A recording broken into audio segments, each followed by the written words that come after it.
Wis sak karepku to. Ha iya. Ning kowe tak bilani aja kuwatir. Carane menengo. Wong loro ngene. Nggih. Kowe nek dadi Petruk ngono kuwi upama tak dadekke Baladewa gelem ora? Sembrono ora. Tenane. Lho, aku tenanan. Mendo bingung, mendo kapok. Aku pengen ngapokke wong tuwa-tuwa sing tumindake apik kae kok. Petruk tak dadekke Baladewa, Werkudara tak dadekke Bagong tak dadekke Werkudara. Diwalek. Oh. Mbok kaya fotokopi. Bagong tak dadekke Werkudara. Nggih, nderek mawon. Ya. Gelem ya. Purun. Ora kuwatir. Engko nek do tekan kene kowe le ngomong ya kaya Siwa Baladewa, Bagong le ngomong ya kaya Bapak Jodipati. Oke. Gleleng iki lho, gleleng jengkulmu kuwi.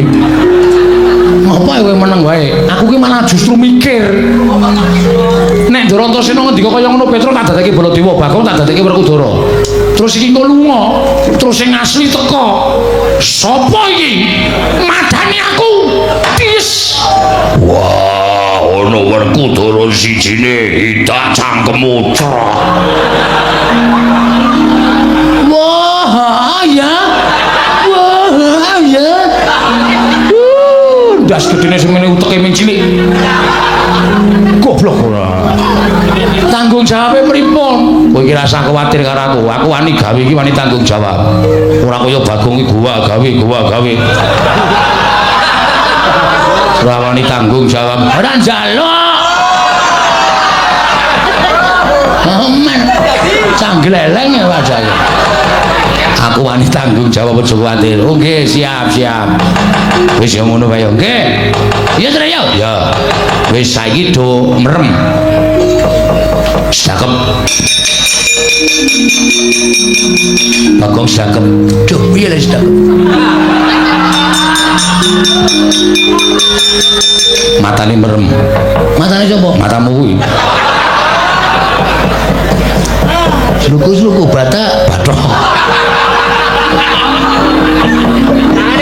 Wis. Nah, apik Mas.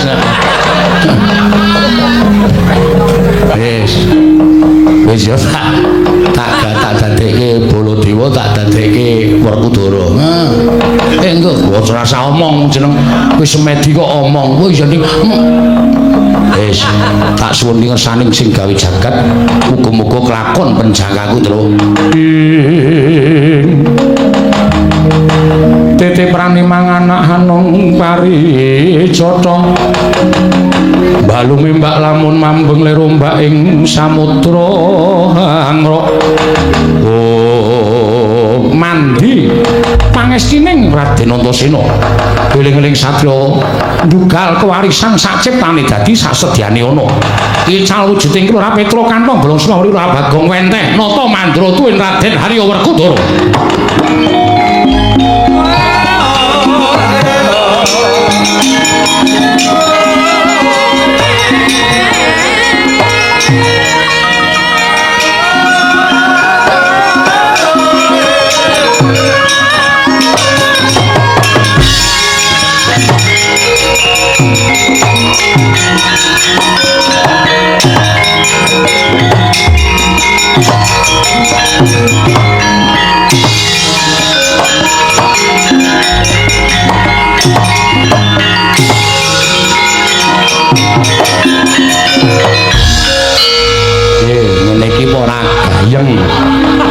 Gayeng pripun?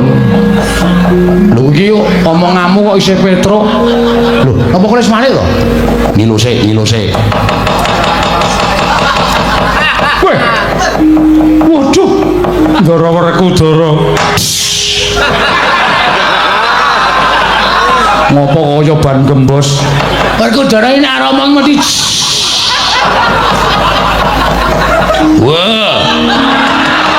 Wah, kurang gede. Pripun? Kurang gede. Kurang gede pripun? Suarane bapak iki gede. Coba. Gede iki sithik. Engko nang jeblok. Ora.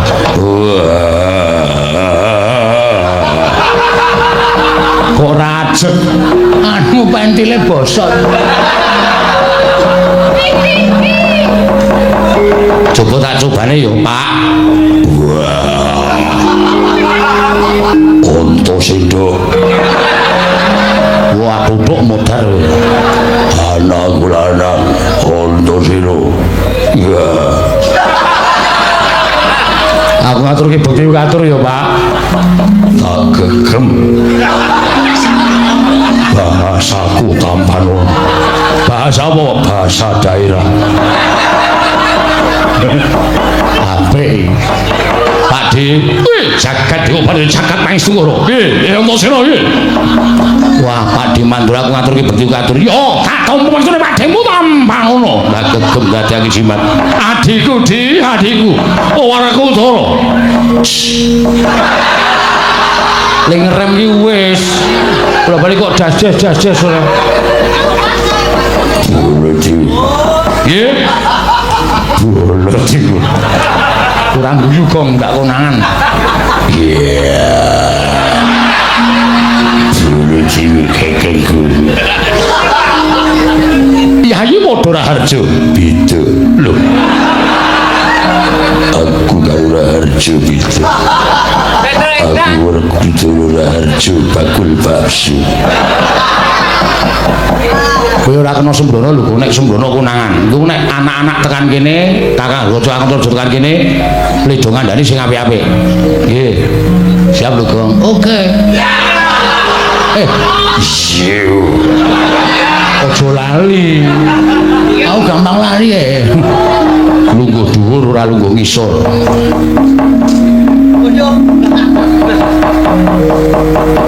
Wah kok keduwuren. Pak D, Baladewa rada mundur. Semantel. Senandanggan. Loh, warku tolong apa? Tidak sikilku.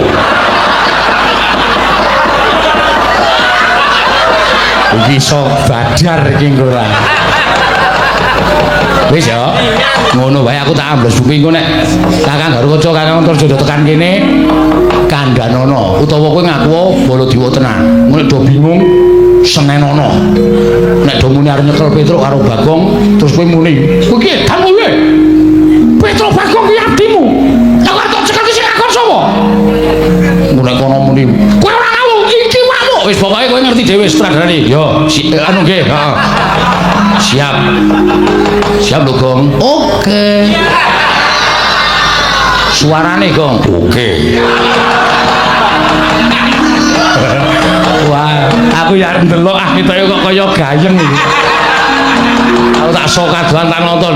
Yo, Antasena sing ati-ati. Oh. Kondur jangkar ora. Nggih, pun den ngoten mawon.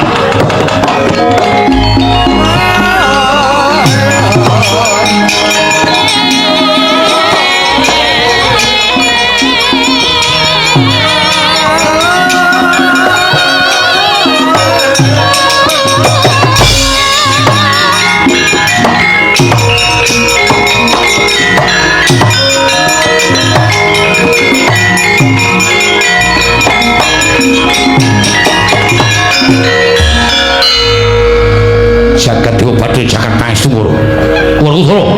Warku Dara. Iki kok kaya ora paling. Iki anakmu Pringgondani. Dasar. Dasar apa? Dasar Barayata. Darane mumet. Gathot. Piye? Gathot. Iya anakmu Gatotkaca. Tutupono. Tutupono. Ngaturaken bekti kula Kunjawa Gatotkaca tak tampa. Pangestune wakmu Mandura tampanono. Kula punika jimat Rama Kyai. Kula aturaken bekti kula Kunjawa. Cak bagus. Gatotkaca. Tak tampa.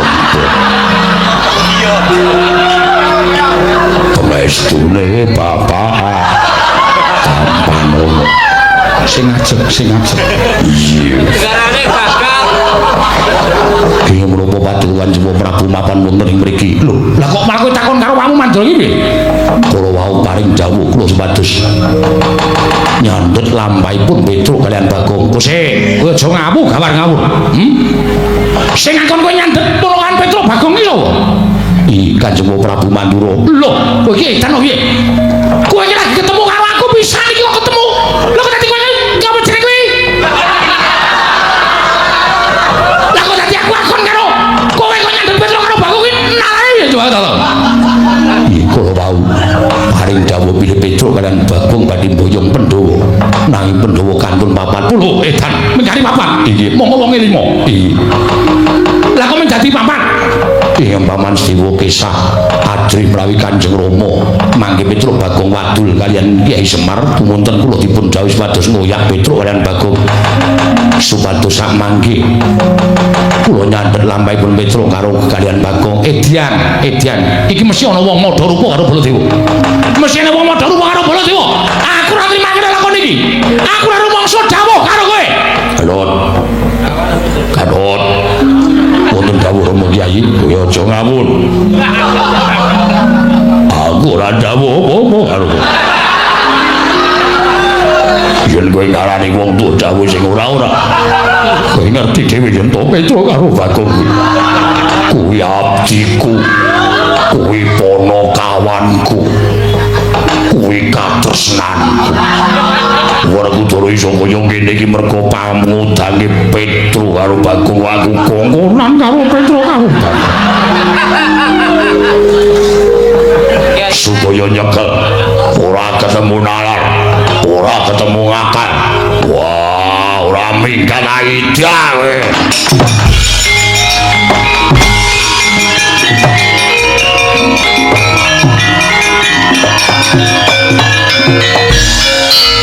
sing ajeg suarane angel mbok kowe dadi Werkudara suaraku ini udah terlalu rendah aku nyanyi orang gede iki ora mampu karo pentut-pentut lho aku wah ngene dus mulane kok aku kok iso mampu apa to kok muleng wae aja gede cilik aja gede cilik aku alami ya gede cilik iki wis alami aku nek nyuwara ya sok gede sok cilik padha karo ngono gede sok cilik ora edan niku Ndara Antarja tekan kene meneh kowe apik to dadi Baladewa ha iya nek aku wangun sandal ora ngerti dulu aku wangun kowe iki dadi apa-apa ora wangun semendro aku dadi Bagong tok wangune ya wis ben ora wis ngati-ati suarane sing ajeg iya gede lho oh cok grup yo andro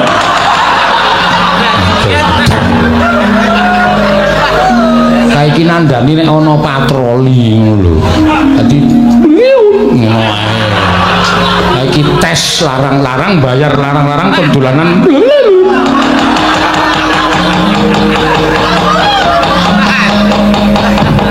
ya ayo nek ndoro-ndoro tekan kene hati-hati lho Gong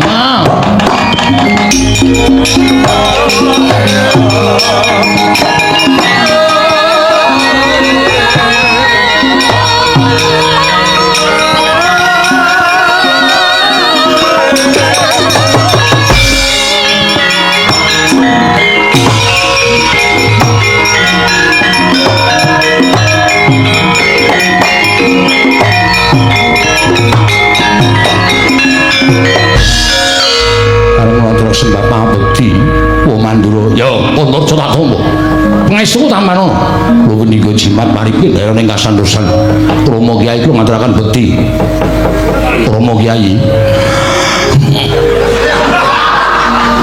yo Antarja tak tampa pangestune bapakmu Tambarono lho niku jimat maripun ning kasantosan ki menapa paduka lenggah wonten mriki Kusik warna iki madosi Petruk kalian Bagong lho kok padha karo karepe Gatotkaca menapa kadang kula Yai Pringgotani sampun dumugi mriki wis lan wis matur karo awakmu Mandura yen to bakal nyekel karo Petruk karo Bagong. Monggo aku ketau nang kene ora weruh glibete Petruk karo Bagong. Turta jarene sing kongkonan Baladewa. Monggo Baladewa ora rumangsa kongkonan. Bapakku ya ora kongkonan. Ya to, ngono to. Iya. Aduh. Iya, ora kongkonan wis kapok kongkonan Gatotkaca. Kongkonan kon tuku kerokan jenggot ditukoke garu kuntule atos. Iya sadar ora sembrono. Iya yo apa kowe yo padha karo karepe Gatotkaca mekaten Dian iki mesti ana wong sing padha rupa karo awakmu Mandura karo bapakmu Yodipati. Nyatane aku ora dawuh apa-apa Antarja. Lah dalah kok kaya ngene lakon.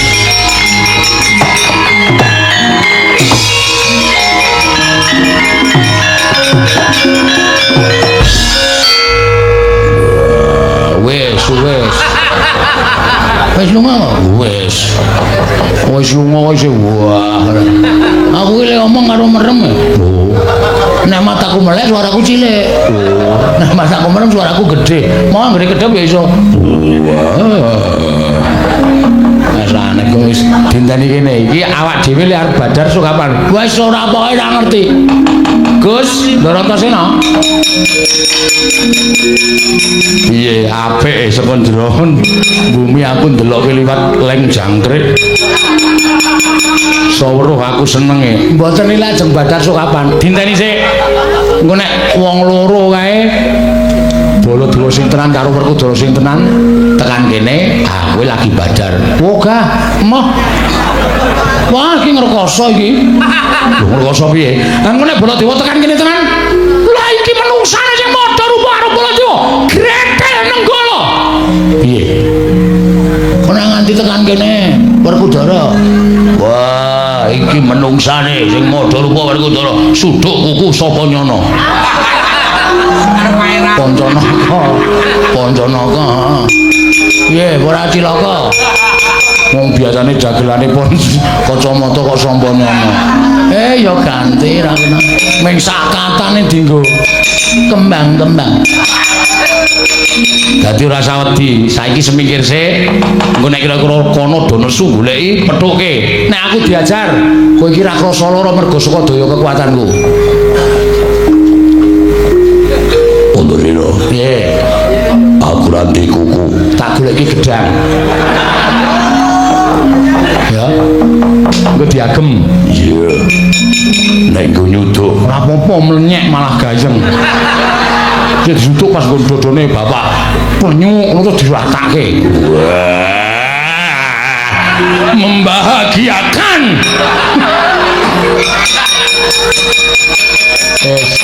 jorene sik ayo Gong wah sandwich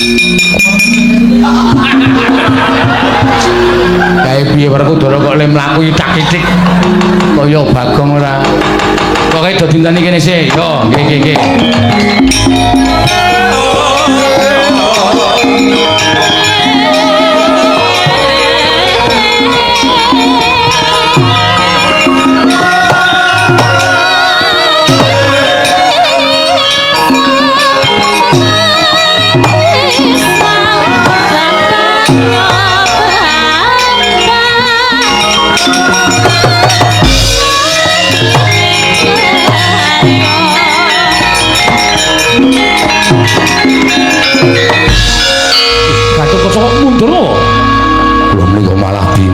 bingung piye menapa Kanjeng Prabu kula wau pinanggih kalian kula ketemu piye kula pinanggih kalian Prabu Mandura ketemu karo aku piye wonten ing mriku kula pinanggih kalian Prabu Mandura Prabu paring dawuh mboten dawuh sepados kula nyepeng Petruk kalian Bagong kose iki aku kait mau ki nang kene aku men pengen weruh yen to kowe iso mripih karo Petruk karo Bagong lha malah kowe bali-bali ndakwa karo awakmu Mandura sing ora-ora malah mboten paduka piyambak Rama Kyai Ugi mekaten lenggah wonten ing mriku. Kok sik Werkudara iki piye to iki? Wah, padha mong sing cetha. Inggih. Ngaten mawon. Bloko Suta kemawon. Wonten ing mriku kula pinanggih kalian Siwa Mandura kalian Rama Kyai. Lenggah wonten ing mriku paring dawuh mboten dawuh menapa-napa kalian kula. Langu-langu mboten dawuh nyepeng kalian Petruk kalian Bagong. Pit. Lho. Lah apa ana manusane modho rupa karo Baladewa? Sajae kula blek lanat kuku karepe. Sumutara aja meneng wae.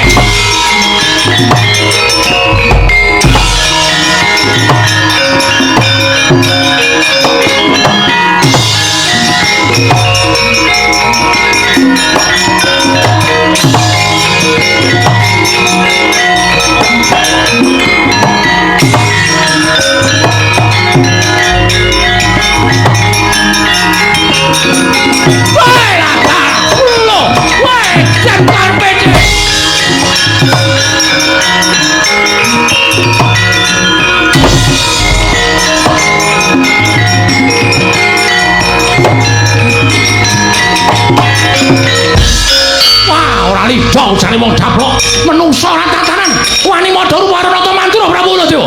Wah, ayo kowe aja mati tanpa orang. Ya jagat Dewa Bathara. Ya jagat Pangestu Nggara kadangipun Kakang Werkudara. Jlamprong Kakang Kuwa. Kok jlamprong? Aduh.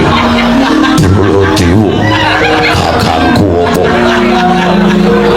Iki kono Baladewa karo Werkudara.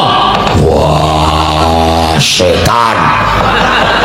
Tidak dasmu. Baladewa, kakangku. Piye? Aku tak golek rokok sih. Wis ora, ning kene wae. Kecut cangkemku. Setan karepe dhewe Werkudara. Apa? Lagi kok menungso, buku karepe dhewe aja ngawur ngawur. Iki Rata Mantura Prabu Baladewa. Wah, kowe sing memba rupa. Wah, ngaku wis apa? Aku Bagong anu apa?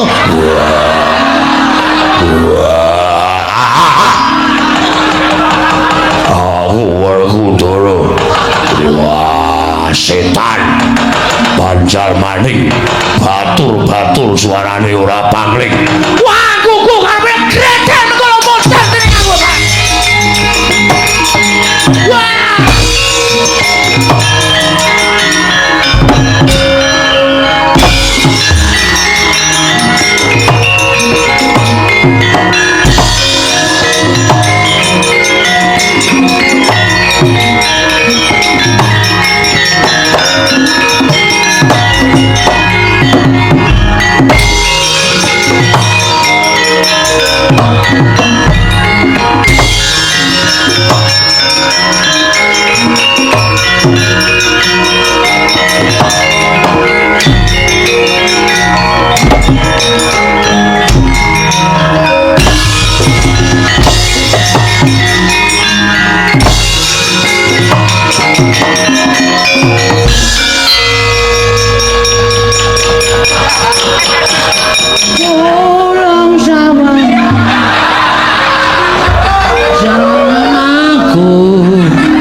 Kecekel kok bangga.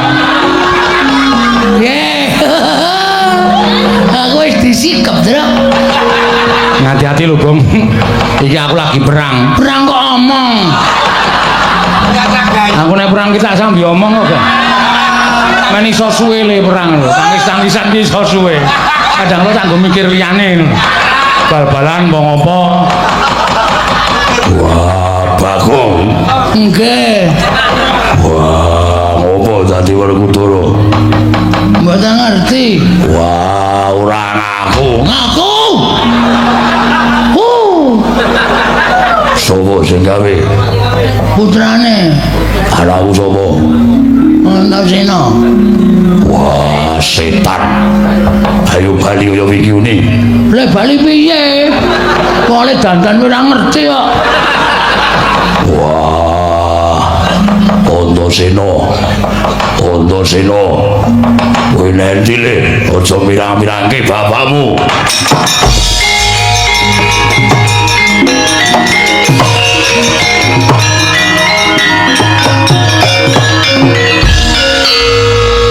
Ngopo? Pecah ndasmu. Anak mirang-mirangke wong tuwa, sapa sing dandani Bagong? Aku arep ngopo? Wani karo wani, bapak kleru kok. Nek bapak ora kleru, aku tiru bapak.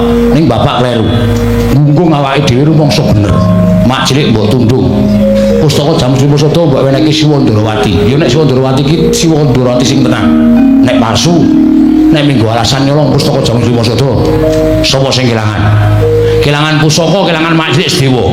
Remuk Pandhawa, Pak. Mergo sampean ora iso mikir sing jero.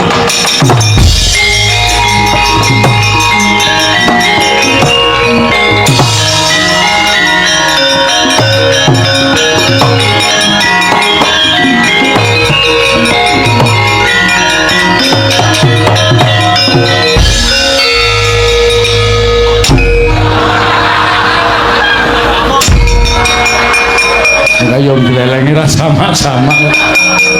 Dadi Werkudara pisane sapa-sapa ditendang.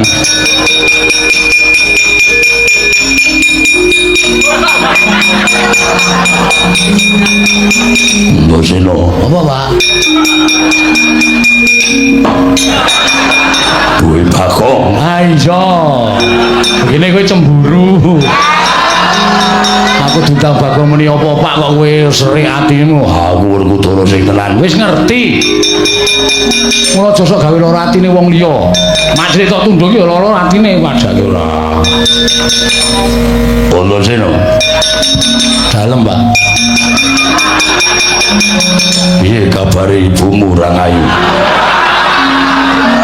Ya apik. Wah, aku kangen. Wasu. Kowe senengane ora bebeda to, Gong ora. Kangen ya. Ya aku tak temok karo ibu. Nan ora. Tenan ora mempeng wae. Oh iki wae. Dadeke kaya wingi bareke aku wegah ning kene temuk karo padha-padha Werkudara. Tresani karo para kawula isin. Yo kene, bapak melu aku. Nendi. Ganti. Wah, mbok rasa. Oh, rasa tekan esuk arep ngono kuwi malah ndak kira. Wis malik yo. Tiwas mempeng. Jan nyenengke tenan. Wis, saiki bapak piye? Wah, iya piye? Wis kebacut, Pak. Sego wis dadi jenang ora pulih dadi jenang. Mula wektu dina iki rampunge perkara iki kudu dipetung nganggo lara sing ganep. Aja grusak-grusu. Hae Baladewa wakmu mandura gelut. Pakde.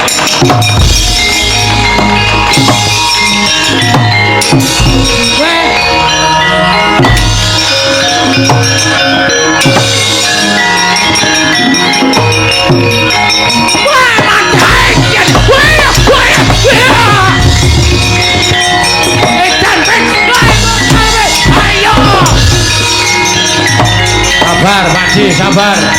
Wah, kuku karepe dhewe manus paling jajaran. Sing ngertane kawono.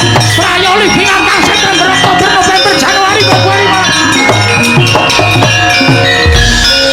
April, Mei, Juli, Agustus. Baladewa suka hitung-hitung tanggalan. Antasena apa iki? Sabar, Pakde, sabar. Aja duka, aja nesu. Iki Baladewa sing gawe aku. Lah, ra tenan to menungso ra tenan. Kowe bayi gawe pirane wong tuwa. Oh, sik to, ora usah nesu. Oh, mati ono sing jengkel. Kowe arep ditapuk, tak terkirono kowe ditapuk tenan lho kowe. Oh, aja. Adine ra wani ora. Ah, kanjane ngayal. Tapuk sisan lho. Tapuk kaya lemut. Minggir. Tak topae. Tapuk ditopak. Walik omong. Ora iso kuwi. gaweanku. Lho, gaweanmu piye? Iki Petro. Lah, ra tenan to. Wah, mulane suarane padha karo aku. Ah padha wae.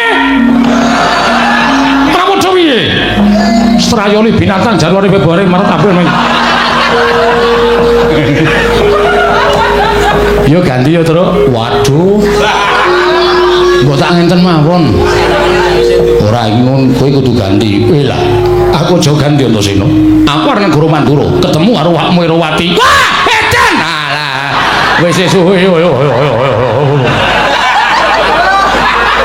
Ora tak pisah ngene iki cilaka. Iki ana sunan ora. Arep marani karo awakmu Erawati. Ora. Kocok senengane ora. Yo ganti. Wah, jan. Kowe kula dadi napa meneh? Dadi Abimanyu rasah. Abimanyu ra melu apa-apa kok. Etian edan yo men. Wah, Antasena piye?